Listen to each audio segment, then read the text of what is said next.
Identifying. Standby one. Let's go. Let's go. You're about to experience the uncensored conversations, stimulating wit, and the thought-provoking wisdom. Bold, raw, and uncut. Right now, on the LanceScurv Show. Brother Lance, I got a question for you. Hurry up, I gotta shave. Okay, yeah. Well, Gomez Adam has to shave, people. What would you say is one of the things that changes a woman from being the good girl into a promiscuous woman? At some point, when you have a woman who's a promiscuous woman, I mean, it could be many other factors. I'm not a psychologist to know everything, but here's my shoot from the hip response, which is only going to be 2 minutes long on 2 hours of sleep, right? Whenever you have a woman who made that change, there's some man in her past or in her life who failed her. Because I know women who could have been promiscuous and wild and live a life in reckless abandon, but they didn't because they had that one concept and idea of a man to hold on to. It's like if you're in a hurricane and you weigh 90 pounds and it's a Category 5 hurricane, you're blowing all over the place, but if you have something to hold on to, it's not going to take you. So there are a lot of good women out here, and there's so many factors. You just can't say, okay, that's a good woman, do this and that will happen.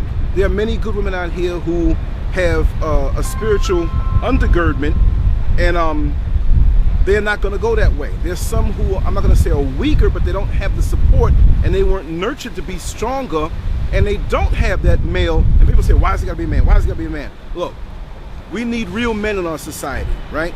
We don't have as many real men as we used to, nope. Right? And that whole hierarchy and that concept of what a man is. And it feeds to many of these women who say, look at that, they're no good men, black men, they're no good black men around here. And I will say that there are a lot who are at a reduced potency from what they should be. So there are no examples, but as it was spoken with me and Brother Blue Star, women are attracted to real power. We're not talking about the power of the penis, and I get back on point, or the power of your muscles, or just the power of your bank account. But when you're a real man, principled, it freezes them for a second, like a deer in that headlight, like, whoa, this is something different. And you have to honor that. And when you don't have that, it's easy to be used by the other men who have nothing on their mind, who have just pleasure on their mind. They're not thinking about a commitment. And when enough of these women get walked over by these men, they say to themselves, well, you know what, this is what you want? Well, listen, I'll give it to you, and I'm gonna give it to you good. I'm gonna give it to you real good. But you gotta, we gotta get out of here, so right? I got a question. Oh, a question, okay. No, but I'm saying, let me just say one thing. That I'm gonna give it to him real good, but you know what, brother? You gotta pay up.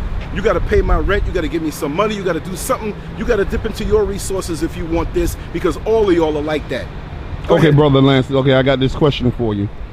Okay, we talked about this on the video that I did, but what about the women that go towards men that they know ain't about shit, that they're sabotaging themselves?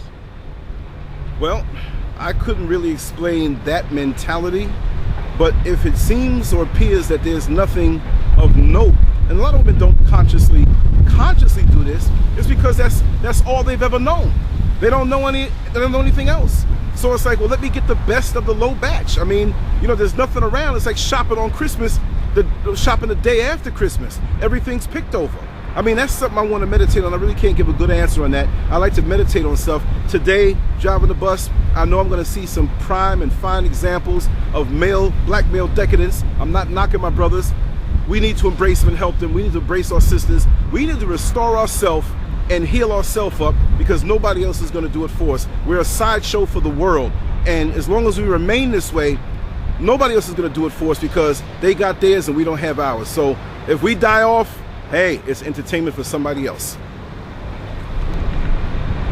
And that's that word. People listen, pay attention, listen to what the Brother Lance is saying. Brother Lance got a little knowledge, even though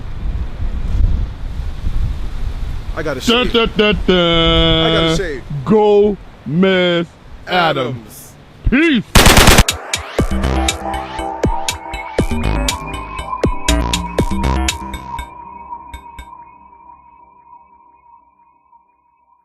Make sure to check out the boldest blog at LanceScurv.com and follow Scurv on Twitter, Facebook, and YouTube under LanceScurv.